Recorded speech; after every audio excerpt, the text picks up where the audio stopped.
Hi, this topical talk's gonna show you how to fix iPhone stop charging at 80% limit.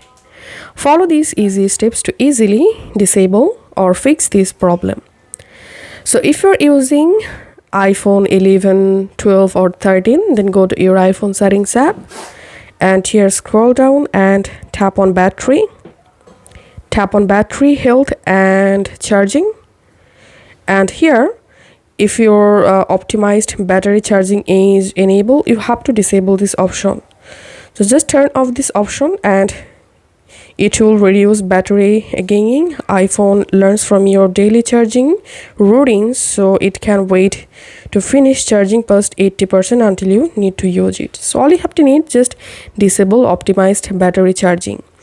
And if you're using iPhone 15, then here's how you can do it. Go to your iPhone settings and tap on battery and tap on battery health and charging.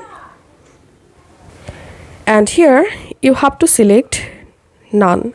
If 80% limit selected, then you will face this error, iPhone charging at 80% limit. So here you have to select none and that's it. That's how we can easily fix this error. If this video helped you out, please leave a like and leave a comment down below.